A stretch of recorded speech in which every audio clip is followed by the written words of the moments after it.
Good morning.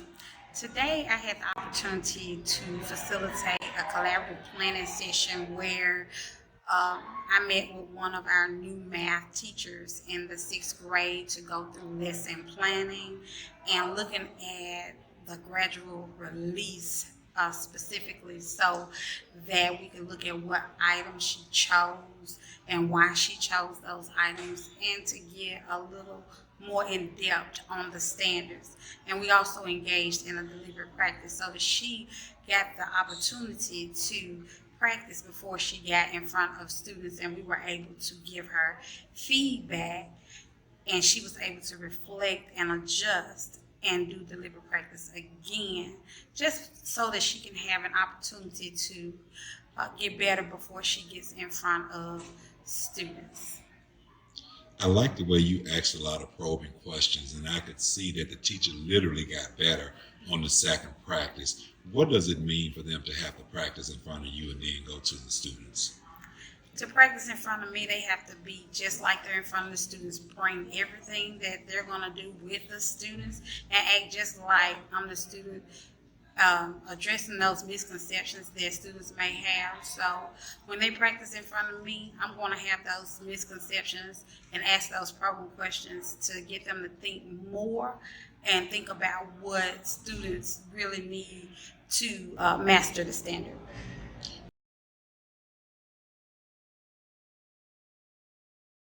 Going through next week and where we are and all that good stuff. Okay. Good morning, everyone. Good morning. Next week we'll be working on, we just started on geometry, which is module 5, so we're kind of at the beginning of the lesson.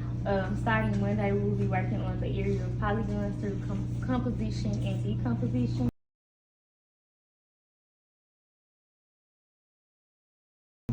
The standard will be finding the area of right triangles, other triangles, special quadrilaterals, and polygons by composing into rectangles or decomposing into triangles and other shapes. Know and apply these techniques in the context of solving real-world and mathematical problems. So this is just a standard at the beginning. We're working on this standard now as well.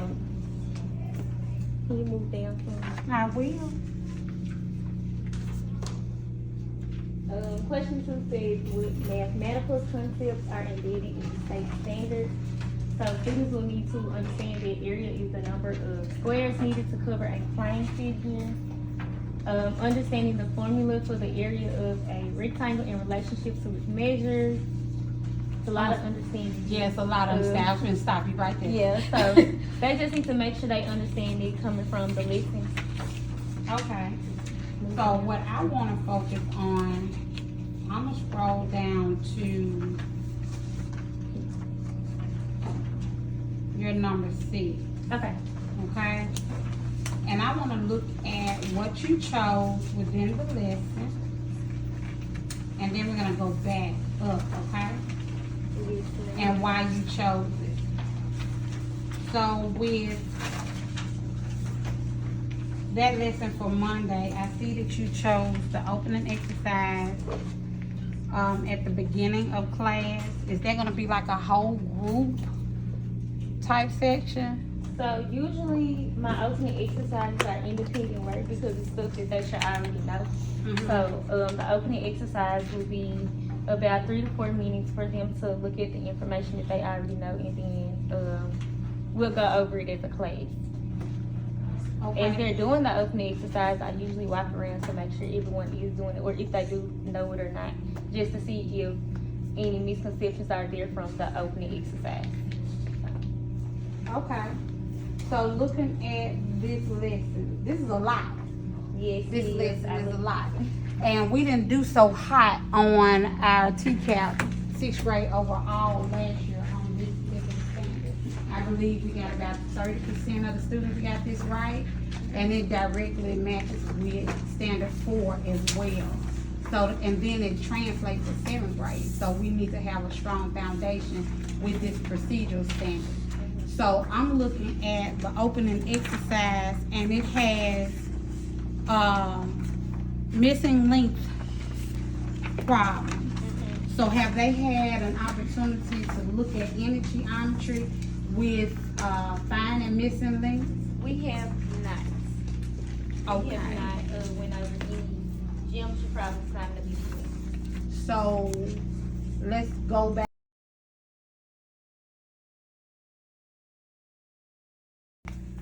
How can we adjust that? I think the opening exercise can be something that I do instead of Okay. them. Okay. So a model. If you can, yeah, a model. Okay. Okay. So looking at that opening exercise, it has the links given for certain size, and then some of them are missing. And then as the lesson progresses, tell me a little bit, I'm gonna come back to that. Tell me a little bit about how the lesson progresses through the examples. What are students required to be able to do? Just a brief synopsis of what So each in example is. lesson 5, they will be decomposing and composing polygons. Mhm. So they'll be decomposing the triangles or rectangles in the lesson. Mhm. So most of the majority of the lesson is just decomposing rectangles. Rectangle. Okay, I look at example 1, I see the rectangles, I'm the opening exercise, polygons. What about example 2? And Example 2 is example 3. decomposing polygons into rectangles and triangles. So breaking it down. Mhm, mhm. And then move on to example 3 is decomposing triangles. So lesson 5 is all about decomposing. Decomposing and composing.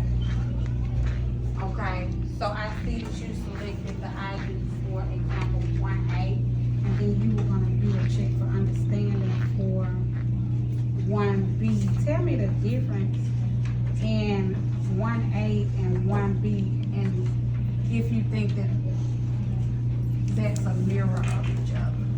It's gonna give you the best data rather, as to whether they understood your idea. So the difference between example A and example B is that example A, they will break it down into 2 horizontal lines. In Mhm. example B, they will break it down into 2 vertical lines. So it's kind of a mirror because they know the difference between a horizontal and a vertical line. So I think they would be able to succeed with it, with breaking it down. The similarities is they're finding the dimensions of the rectangle. Okay. I see on the we do, tell me a little bit about why you selected that we do. Example 2.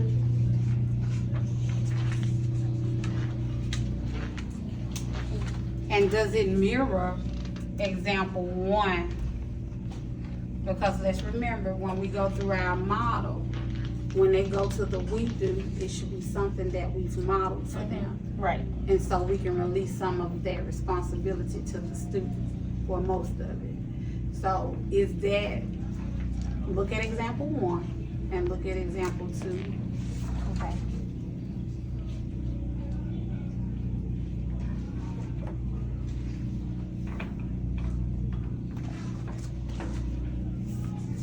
For exercise 2.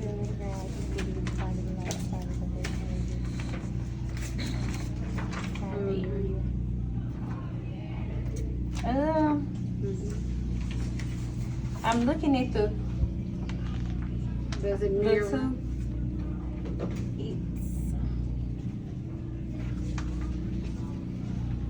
It's kind of not mirroring. And that's okay, we're gonna go back and adjust. And so, with example 1, they have the polygons with only what shape?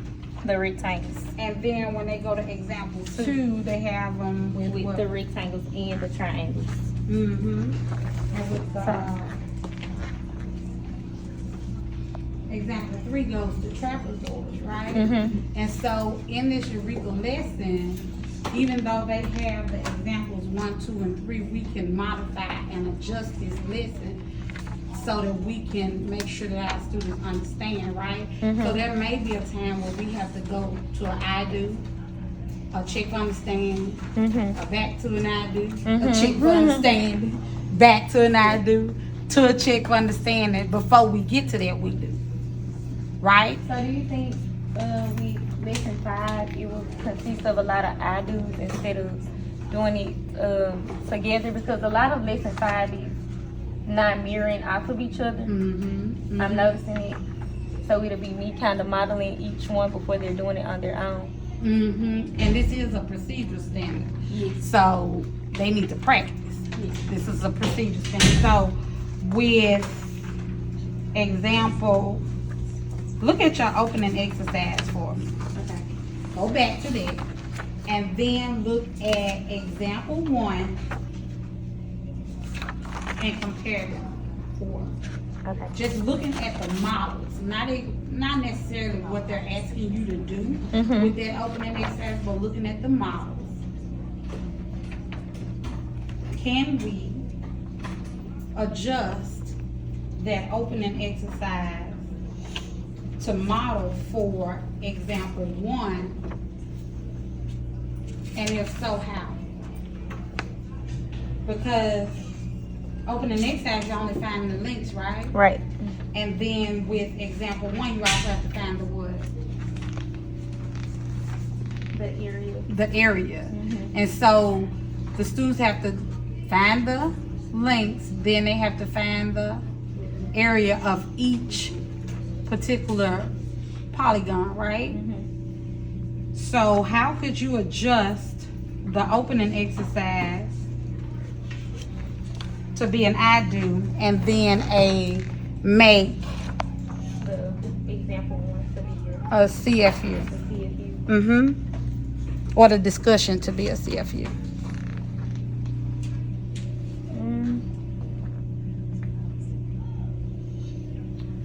Let me take you back a little bit more, because I see you stuck. So, what did we say that they had to do? What was the first thing you said they had to do? Decompose rectangles. Mm-hmm. But what's the first thing with that opening exercise they had to do? What? Find the dimensions. Find the dimensions. They had to find the dimensions, right? And so when you model how to find the dimensions, what needs to happen? Because that'll be a whole long I do, and I'll be lost after you get finished. So after you model how to get the side lanes, what needs to happen after that? Check for understanding. A check for understanding with the students. So we're gonna scaffold that. We're gonna break it into parts. And so we can do a check for understanding after that, and then we can go back to that opening exercise and do what? Model what? What was the next thing that they needed to do? Find the area. Finding the area. And so you can go back to another I do. I'm gonna show you how to find this area. And then what needs to come? Another check for understanding. All right. Now that's only dealing with those rectangles, right? Yes. So when we get ready to move on, oh, it's something else. I forgot something. Because right there, we only talked about decomposition, right? Mm-hmm. Look at example 1. It also talks about what? On D. They don't only have to decompose, they have to what? You said on D? Mm-hmm. What's the difference? Finding the difference between the two. Mm-hmm. Yeah. And so we're putting it together, so we're not decomposing. What are we doing? Composing them We're together. composing. And so if I taught them how to decompose and I modeled in that I did a check for understanding, right? What needs to come next?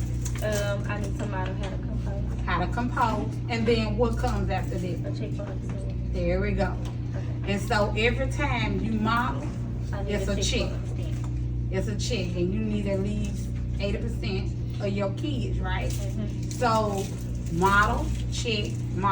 So we're gonna adjust this plan right here for tomorrow, okay? Mm-hmm. So we're gonna go through. You making notes? Okay. And so, Well, I know I'm doing a good construction. you making those four? Okay. So when you go back and model, and then you do your check for understanding, now going to, because all this right here may not happen in the same day, right? Correct. Because we need to make sure that they understand this procedure. So with example 2, they're decomposing wood Rectangles and triangles. and triangles. So you gotta bring back some information, right? Yes. So prior knowledge, you gotta remind them about triangles and the properties and characteristics of triangles, right? So when you get to example 2, what should you begin with? Could this be a we do, or do you need to model again? I think example 2, I would have to model again. Why? Because in example 2, we are decomposing polygons, rectangles and triangles. And the first one, we were only decomposing rectangles. I got you. So you have to model, and then what comes after that? A check for understanding. A check for understanding. There we go. On example 3, can we just turn them loose? Let's go to example 3. Can we just turn them loose? No, because example 3 is decomposing trapezoids, and we haven't worked with trapezoids yet. Right. So- Okay, so what do you want to go back to? Modeling for them, and then a check for understanding. And check for understanding. We haven't got to a we do yet, have we? No, we have not. Okay, so it's a lot of modeling and a lot of checking for understanding. I want you to look at, because I made a few notes in here as well. Okay. On your anchor charts, or I see your vocabulary. It's a lot of vocabulary. A lot of vocabulary. And I saw the vocabulary on the sheet, but looking within the lesson, there were some words that I saw that were not on the sheet that I think students would benefit from having up, right? Okay. And so they already know how to get the area of a rectangle. So what could we do with that formula? I can put that one on the anchor chart so they can remember it, because a lot of students may not remember it. So I definitely can put that on the anchor chart. And decomposition and composition are already on the vocabulary one sheeter that we have. So I looked at, I'm gonna give you these notes and I want you to think about what I'm saying, okay? Okay. With the opening exercise, I did do an I do, number 1, and for a check for understanding, I did the discussion, label that, for check for understanding number 1. You see that? Okay. Page 67. Mm-hmm. You see that? Grab your pen, thank you. So with the opening exercise, I do number 1, and then discussion, check for understanding number 1. Does that make sense? And then a check for understanding would be, The discussion with them labeling those sides. okay. Does that make sense? Okay, and then I went back to the opening exercise and I did an I do with a decomposition by breaking it up. On example 1. Okay. Because one misconception that I saw that before I tell you mine, what misconception do you think they're gonna have with decomposing this shape?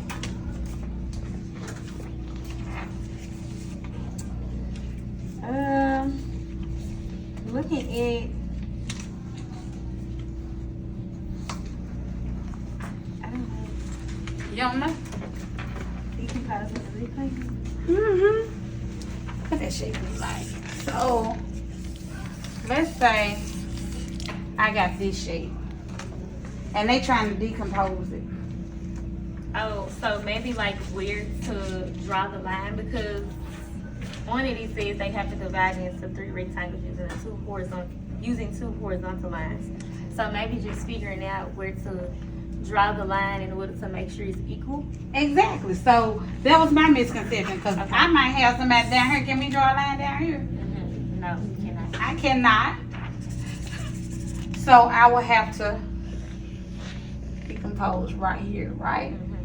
In order to do that. So when we're making our laps, when we're aggressively monitoring the students, you got the first step was labeling the links, right? So we need to slide another lap in there to make sure that they're doing what? Drawing the lines where it should be. Drawing where they should be, so they're decomposing correctly. Yes, ma'am. Okay? And so then I went back to example 1. I used example 1 for CFU number 2 to see if they could divide it without me telling them where to divide it. Okay. Because you just modeled, right? Okay? And then went back to my opening exercise. It's a lot of back, ain't it? And I did my I do with the area. Finding the area of the whole polygon. Because you did say they had to find the area, right? Right? And then I went back to my example. Okay. And what you think I did? A checkbox. To do Find what? the area. Find the area. That's what I did. Okay? So with the next page with D, that's composition. So that means you're gonna have to go back and do the opposite. Well, not really the opposite. You're not breaking apart, but you're putting it together. You're filling it out to be a rectangle. On D says think of this as a large rectangle with a piece removed. D. So we'll be composing it together. Composing it together. And so you got an idea about how we're gonna fix this lesson to go back and forth with our I do and our check for understanding. At least with the first one. If this is an I do on D, I got it as I do number 4 in my book. Okay. Looking at problem set number 1.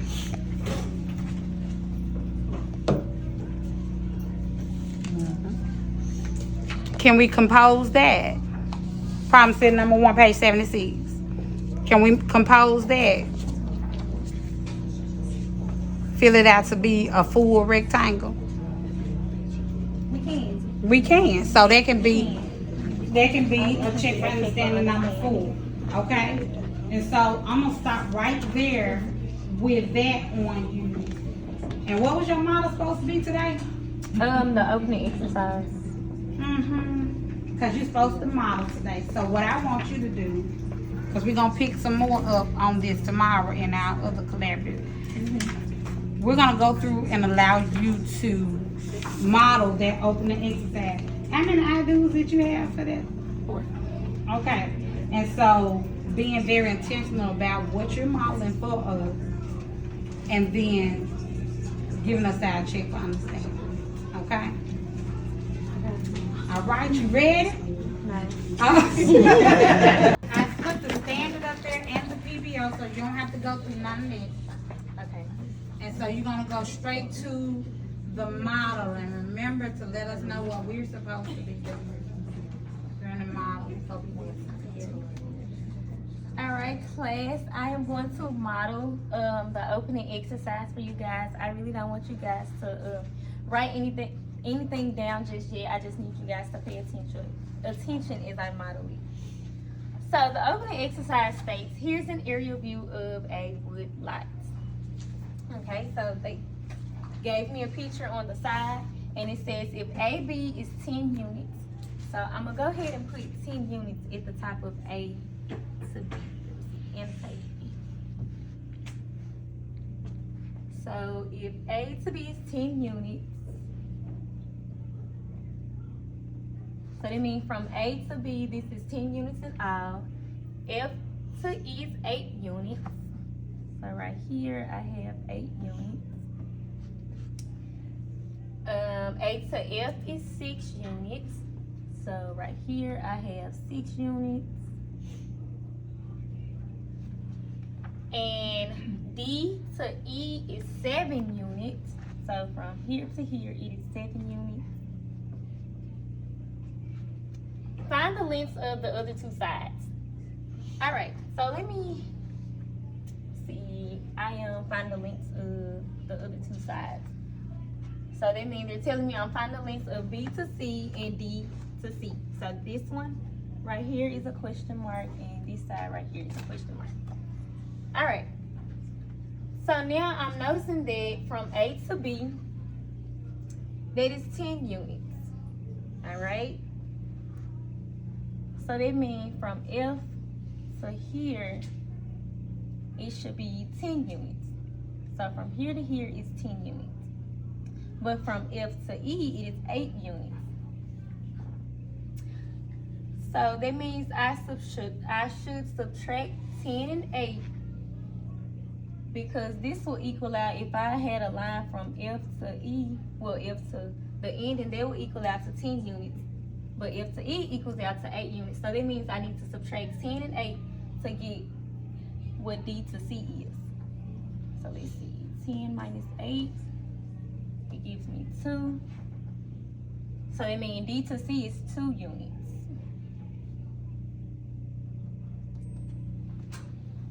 All right. Now what about B to C?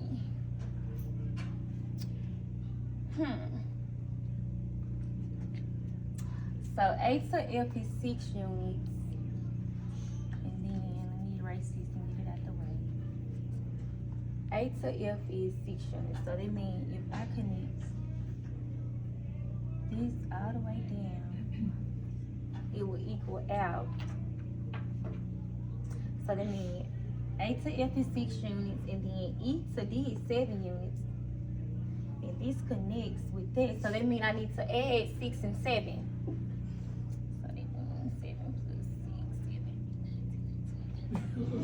So that means 7 plus 6 will be 13. So that means B to C is 13 units. All right. Now, if D to C is 10 units, so D to C is 10 units. All right, let's see. We'll put it on the side. This is a different question. And D to C is 10 units. F to E is 30 units. Where is F to E? Right here.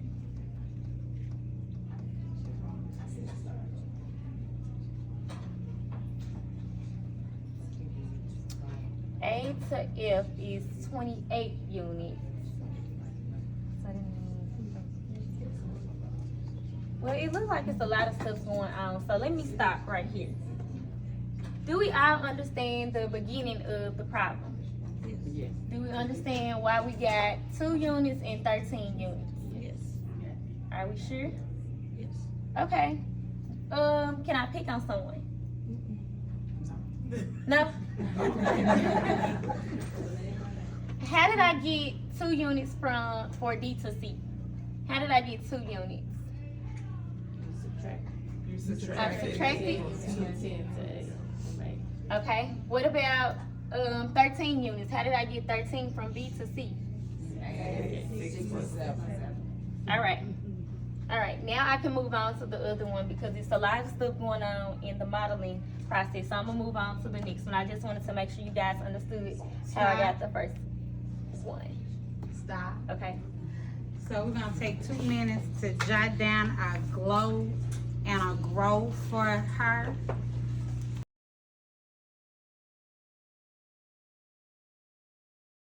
All right, class. So today we are doing the opening exercise for module 5.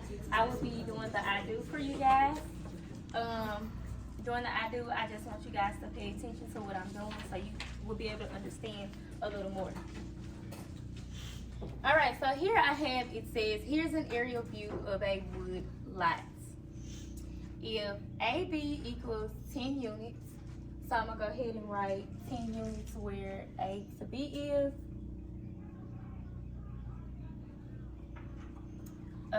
FE equals 8 units. So F to E is 8. A to F is 6 units. A to F. And D to E is 7 units. D to E is 7 units. Find the lengths of the other two sides. Alright, so if I find the lengths of the other two sides, then it means I will be finding the length of D to C, which is right here,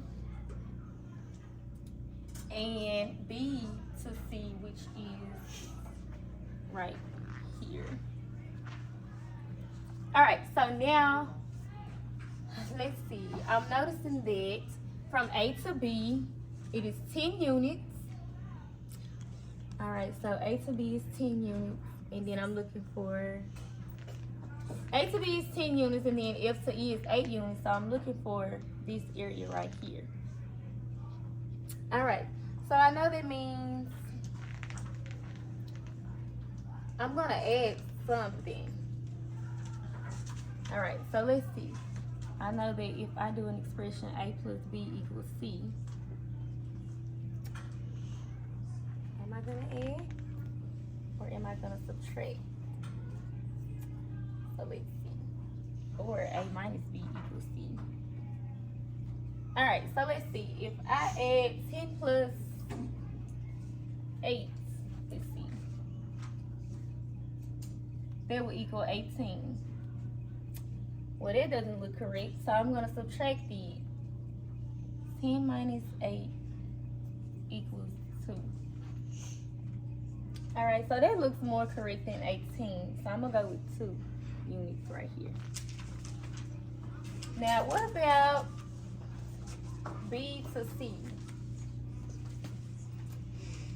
Okay, A to F is 6 units. And then F to D, all of it. E to D is 7 units. So let's see, am I gonna add or subtract? A plus B equals C, so that means 6 plus 7 is 13, or 7, 6 minus 7. That's going to give me a negative number, so I know that is incorrect. So that means A to D, or B to C is 13 units. All right.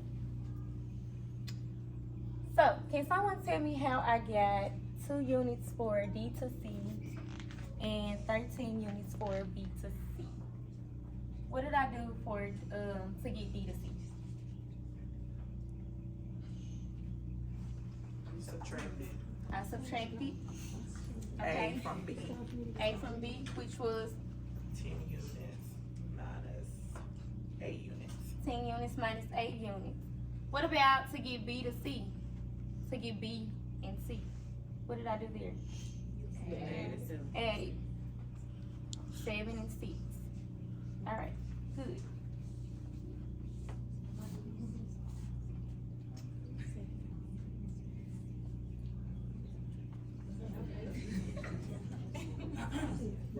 Oh, okay, okay. All right, now we can write our glows and grows number 2. I was looking at something. 2 minutes to jot down a glow and grow, and you think about a glow and grow for yourself. This is the real MVP right here, guys. Thank you. I got highlights. I was very shy. I'm always nervous, very overwhelmed when I have to speak in front of a lot of people. But as the time went on, I kind of, got comfortable a little bit. So it was very great. It was very awesome. It was a great opportunity to get some, professional development.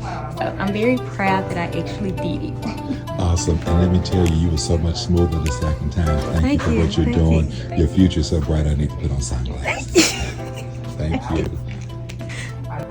Today's event for Zone 56, Zone 5, Zone 6, I think was so beneficial, so meaningful to share best practices.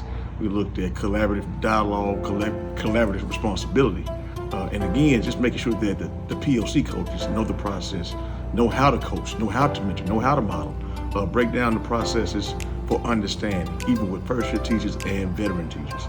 Again, I think it's very beneficial. Hats off to Dr. Ross, PLC McLeod, and the Ridgeway team. Excellent job. All right, we had a great collab today, a PLC collab, whereby the PLC coach and a first-year teacher actually engaged in a PLC session, lesson planning, and deliberate practice. It was absolutely amazing. The accountability that Miss McLeod had for her teacher was second to none. She was very content knowledgeable.